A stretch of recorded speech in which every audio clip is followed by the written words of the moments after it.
On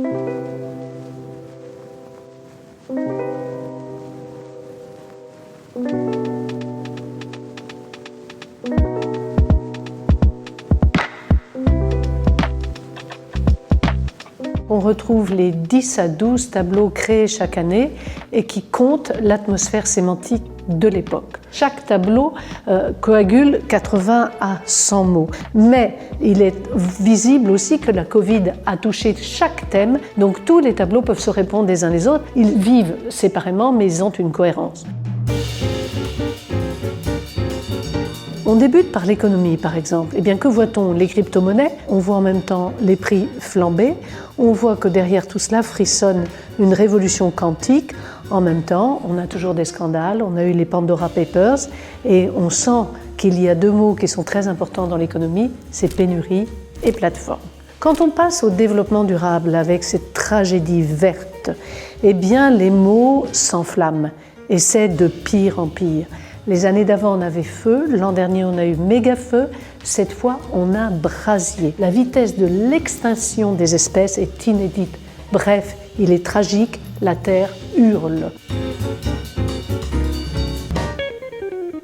Si on passe aux femmes, par exemple, dans ces milliers de mots avec lesquels je vis, on sent que les féminicides est toujours là.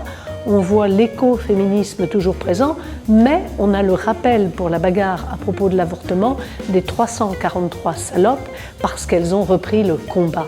En même temps, là, on sait effectivement qu'il y a une baisse de la fertilité et on a l'impression que les mâles et les hommes sont en désespérance. Pour autant, y aura-t-il encore du masculin et féminin puisqu'on voit qu'on a un vestiaire dégenré et qu'on a une mode non binaire. Donc beaucoup de questions de société tournent autour du tableau femme.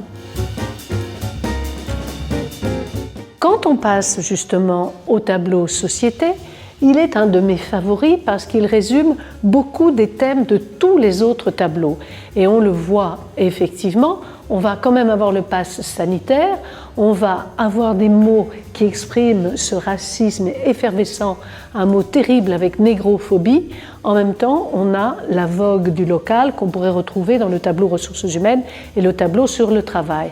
On voit bien qu'on est en surtension et effectivement la France s'épuise. On a le mot qu'on a trouvé terrible et discutable qui est grand remplacé. C'est un tableau qui est le tableau mémoire de bien des phénomènes de l'année.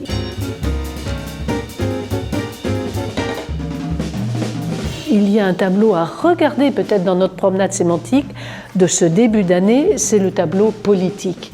Parce qu'on va avoir une élection présidentielle. Et que voit-on? On voit effectivement que Jupiter, notre président Macron, est redescendu. Il n'empêche, on a beaucoup commémoré, on a parlé de De Gaulle, on a célébré Hubert Germain, on a reparlé de Samuel Paty, et autour de M. Macron cette année, la sémantique et le vocabulaire étaient plutôt Macron impérator. Ce qu'on voit, c'est que notre président semble coupé parce qu'il a une double vie de ce qui se passe là-haut, bien qu'il le suive, et il est là, en bas, avec nous, mais en train d'être perplexe face à sa crise sanitaire. Ça nous amène, puisque la roue tourne, à un débat et un sujet qui est le Covid-2. Il n'y aura peut-être pas de monde d'après, parce qu'il y a eu une troisième vague, une quatrième vague, une cinquième vague. Donc on voit bien qu'on est menacé de reconfinement, que plus qu'une crise grave où nous sommes encore une fois tous épuisés, on ne parle beaucoup moins des soignants et on va parler de sauver l'hôpital. Les mots ne sont pas les mêmes. Le vaccin est arrivé en début d'année 2021, il fut un des sujets, alors que l'an dernier on nous parlait du professeur Raoult et de la chloroquine.